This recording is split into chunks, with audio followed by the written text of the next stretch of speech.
सर्वप्रथम सामाजिक क्रांति के बिंदु ज्योतिराव फुले आरक्षण के जनक छत्रपति साहू जी महाराज, संविधान के शिल्पकार डॉक्टर बी.आर. अम्बेडकर जी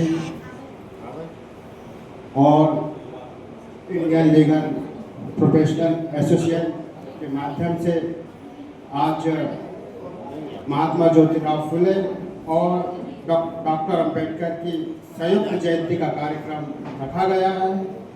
इस कार्यक्रम में मुख्य अतिथि के रूप में आदरणीय मुकेश अवधिया जी और इस कार्यक्रम की अध्यक्षता कर रहे जिला अधिवक्ता संघ के अध्यक्ष आदरणीय पंकज जैन सर, मंच से सभी अतिथिगण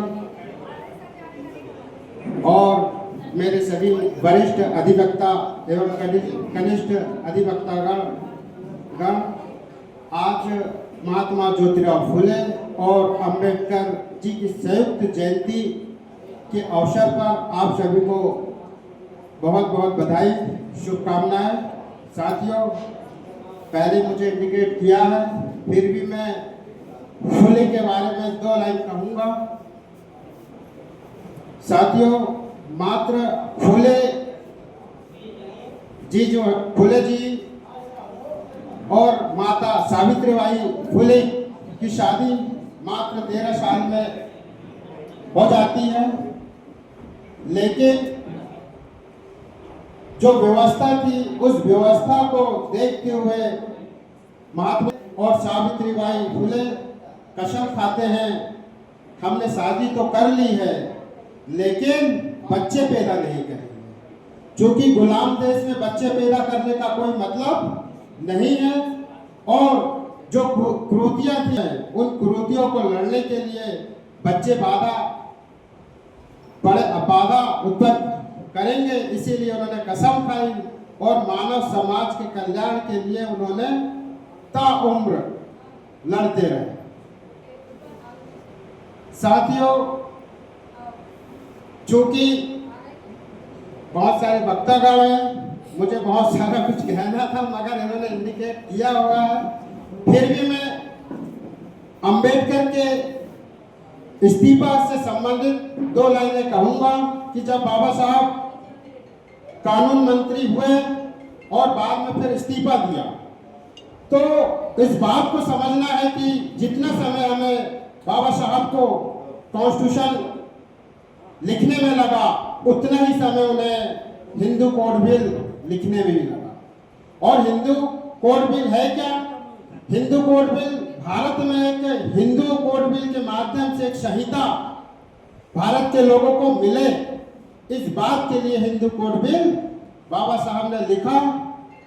अफसोस इस बात का कि उस समय लागू जो तत्कालीन गवर्नमेंट थी उन्होंने लागू नहीं किया। पहला मकसद बाबा साहब का यही था कि हिंदू कोड बिल लागू नहीं हुआ, इसी कारण उन्होंने कानून मंत्री पद से इस्तीफा दिया। और सेकंड चीज थी, वो एक कानून मंत्री के साथ साथ विदेश मंत्रालय भी चाहते थे। विदेश मंत्रालय भी चाह रहे थे, मगर तत्कालीन गवर्नमेंट ने उन्हें आश्वासन तो दिया लेकिन विदेश मंत्रालय नहीं दिया, क्योंकि वो अर्थशास्त्र के बहुत अच्छे ज्ञाता थे और उस आर्थिक आधार पर भारत को वो उस स्तर पर ले जाना चाहते थे। और हिंदू कोड बिल में तीसरा कारण यह था कि ओबीसी को आर्टिकल 340 में जो उनकी जो संख्या है उस संख्या के अनुपात में उनको हिस्सेदारी भागीदारी मिले और उसका एक आयोग बने, मगर लेकिन सरकार ने उस समय भी एक आयोग नहीं बनाया। इन 3 कारणों से डॉक्टर अम्बेडकर ने इस्तीफा दिया। साथियों, डॉक्टर अम्बेडकर ने व्यक्ति विशेष के लिए कभी कोई काम नहीं किया, तमाम मानव समाज के कल्याण के लिए भारतीय संविधान में हक, अधिकार, मान सम्मान दिया है, उसे सिर्फ पढ़ने और समझने की जरूरत है। इन्हीं बातों को रखता हुआ अपनी बात को विराम देता हूँ। जय हिंद, जय भारत, जय संविधान।